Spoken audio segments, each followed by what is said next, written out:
So what do you really need to do to win the war on weight? Now, one way to take charge of your weight is to boost your metabolism. Now, your metabolism is basically the amount of energy or calories that your body needs every day.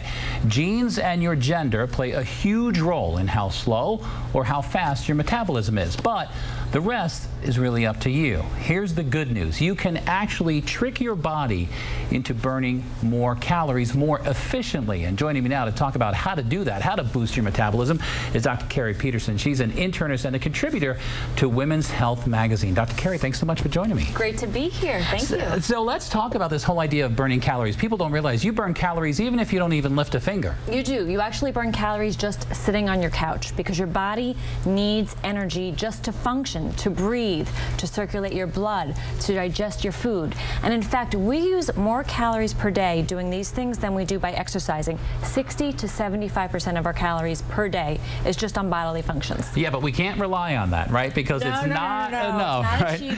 You still have to exercise. That's right. So let's talk about the age when your metabolism starts slowing down, because this is a big thing for women. You know, when they're young, they don't really have to think so much about eating and what they're doing. They stay thin, but they get a little older, the metabolism slows down. What age do we start seeing that? Well, on average, anywhere between your late 20s and your early 30s, depending on your genetics and on how active that you are.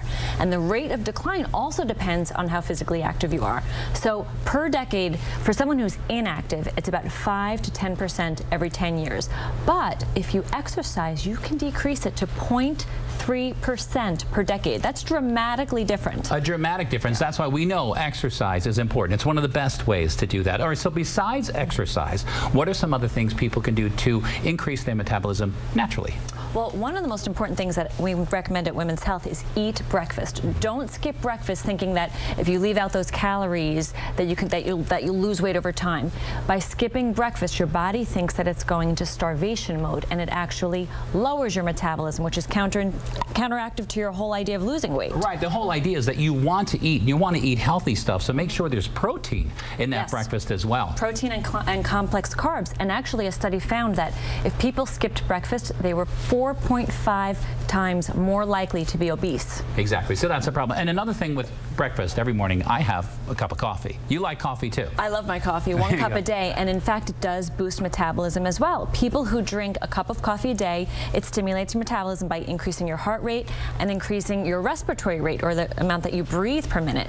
And another study again found that people who drink caffeinated coffee have a 16% rise in their metabolism over people who drink decaf. All right, so the coffee, breakfast, and speaking of eating, how many meals a day you eat also can make a difference. It can. Just first, what's recommended is smaller, more frequent meals rather than the 3 large meals per day, because the act of actually eating stimulates your metabolism. It engages your body in digestion, which keeps your metabolism more active throughout the day rather than having peaks and valleys. And not to mention, it keeps your blood sugar steady too. Yeah, and I always make sure there's protein in every single one of those meals as well. Good advice. Now, in addition to that, green tea. You like green tea? I love green tea. I actually have it every morning, and again, it stimulates your metabolism. It has this compound in it called ECGC, which stimulates fat burning. And a study found that if you drink 3 to 5 cups per day, over 3 months, the participants lost 4.5% of their body weight. All right, so that's significant. Absolutely. What about people who fidget all the time? You know, you just get these people, they got the foot going or the leg moving. Fidgeting burns calories. It does. It makes a difference. I'm a fidgeter. On the phone, I'll pace around or always tapping my leg. All those little actions add up to calories at the end of the day.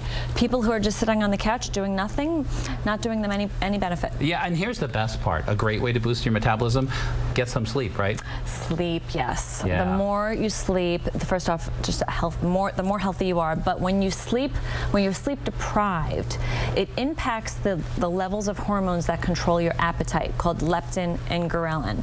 And it actually can cause you to be more hungry throughout the day when you don't get enough sleep. All right, so get your sleep and get your metabolism boosted. Dr. Keri, thanks so much for coming in. Some great information.